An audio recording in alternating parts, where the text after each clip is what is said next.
मोहब्बत और चाहत का मोहल्ला लेके चलता है। ये पागल अपने लब पर नाम अल्लाह लेके चलता है।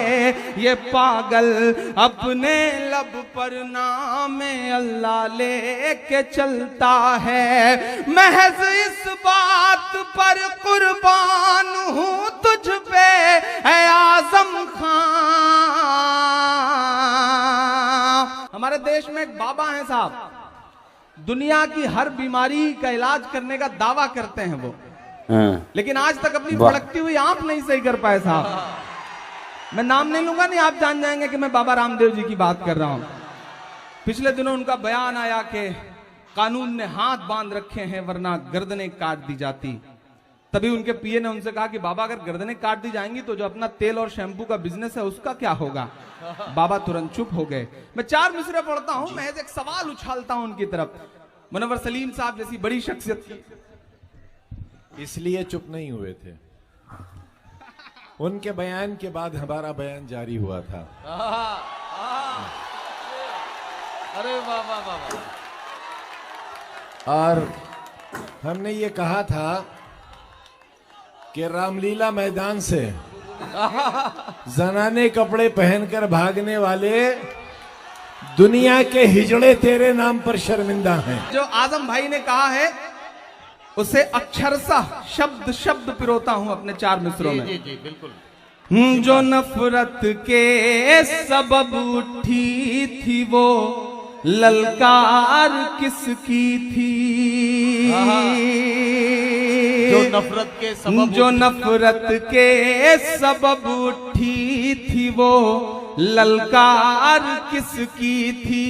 हमारे खून को प्यासी थी वो तलवार किसकी थी। हमारे खून को प्यासी थी वो तलवार किसकी थी। हमारी गर्दने मत काटिए बस ये बता दीजिए। कसम है कि खात को आपकी तालियों का शोर हरिद्वार तक जाए। मैं अगला मिसरा पढ़ता हूं। हमारी गर्दने मत काटिए बस ये बता दीजिए। जिसे तुम पहन कर भागे थे वो सलवार किसकी थी। जिसे पहन कर भागे थे वो सलवार किसकी थी।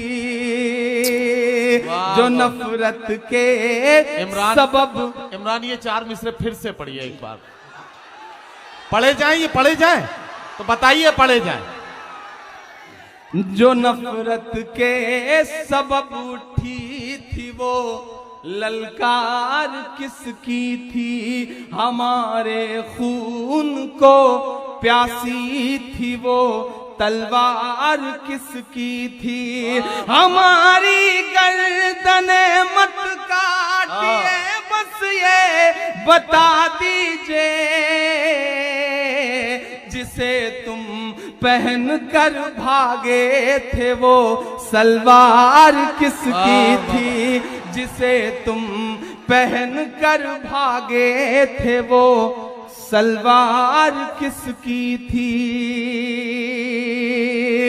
नहीं, ये चंद ठेकेदार नहीं तय करेंगे कि हम क्या बोलेंगे क्या नहीं बोलेंगे, क्या खाएंगे क्या पहनेंगे। हम उन्हें यह तय करने की इजाजत नहीं देंगे। ये कोई तय कर सकेगा तो जो हमारे रहबर हैं आजम साहब जैसे लोग, वो तय कर सकेंगे कि हमारी नस्लें क्या करेंगी, क्या बोलेंगी, क्या पहनेंगी। मैं 4 मिसरे पढ़ता हूं साहब कि तुम्हारे पहले बोला है तुम्हारे बाद बोलेंगे।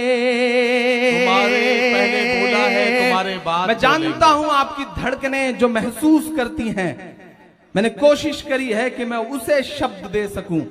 मैं आपकी अदालत में हाजिर हूं। पढ़ता हूं 4 मिसरे कि तुम्हारे पहले बोला है तुम्हारे बाद बोलेंगे भगत अशफाक बन करके कभी आजाद बोलेंगे भगत अशफाक बन करके कभी आजाद बोलेंगे तुम्हें जय बोलना है मेरे भाई शौक से बोलो मगर हम जय नहीं बोलेंगे जिंदाबाद बोलेंगे मगर हम जय नहीं बोलेंगे।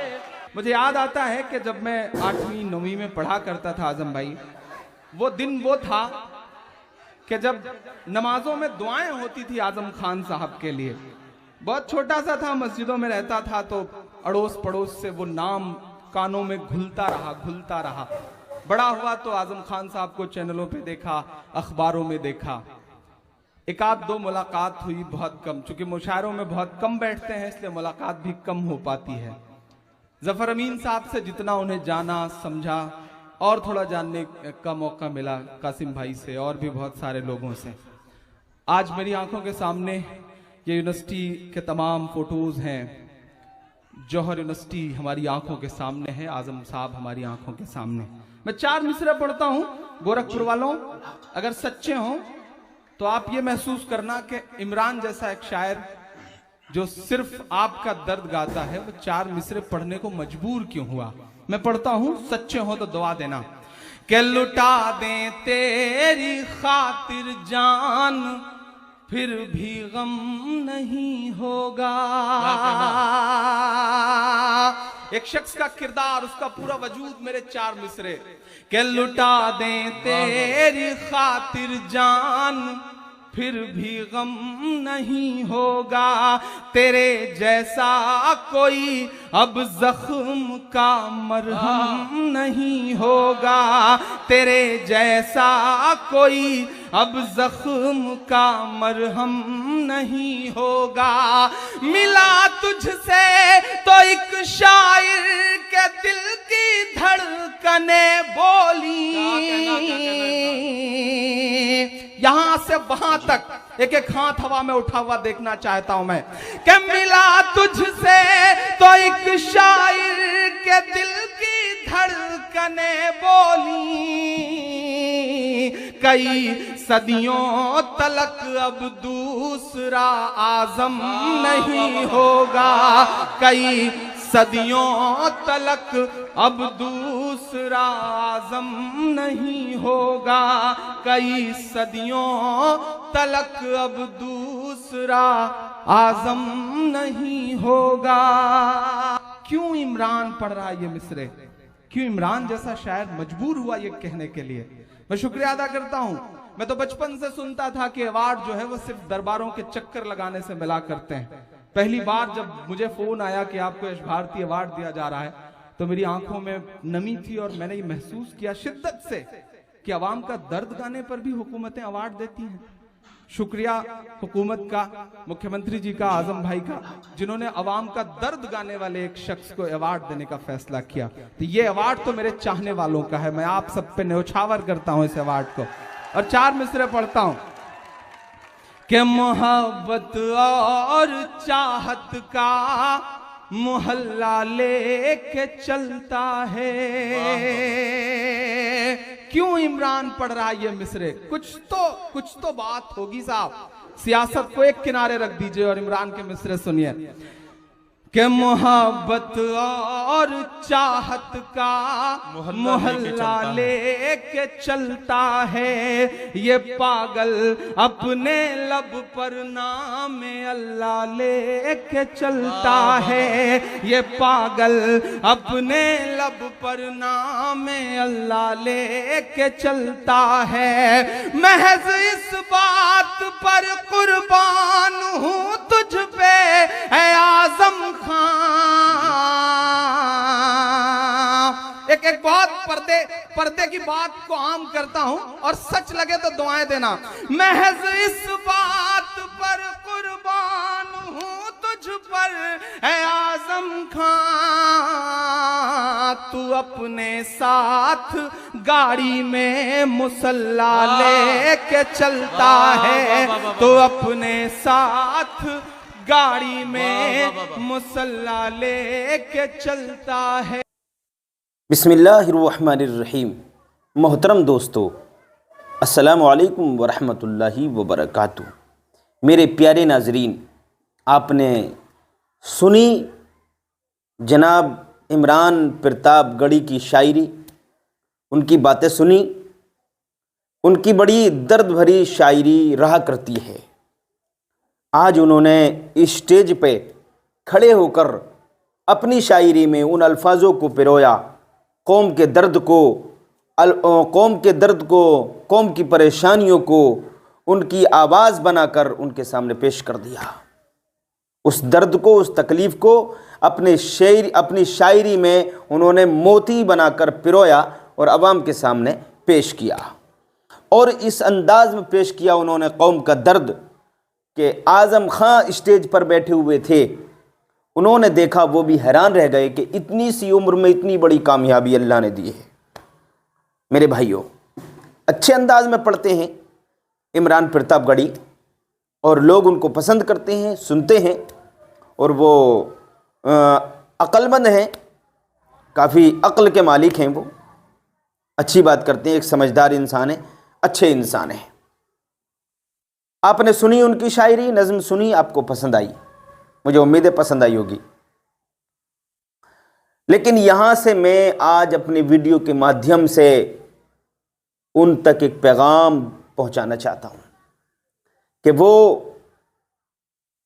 शायरी करते हैं, नज़म पढ़ते हैं, अगर वो बाशरा बन जाएं, दाढ़ी रख लें और बाशरा इंसान बन जाएं, दाढ़ी वाले बन जाएं, फिर सरकार की नातें पढ़ें, तो फिर 4 चांद लग जाएंगे।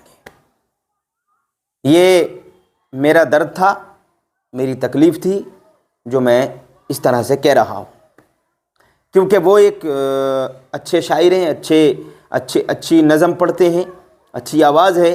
तो अगर वो सरकार की लोगों का दर्द तो कौम के सामने पेश करते ही हैं, वो अपने अल्फाजों में नज़म बनाकर, नज़म की शक्ल में। लेकिन वो अगर सरकार की नातें भी पढ़ें, सरकार की नज़में भी, सरकार के बारे में भी अगर नज़म पढ़ें तो मज़ा आ जाए। हमदे बारी ताला पढ़ें और सरकार की नात पढ़ें तो मज़ा आ जाए, दुनिया और आखिरत अच्छी हो जाए।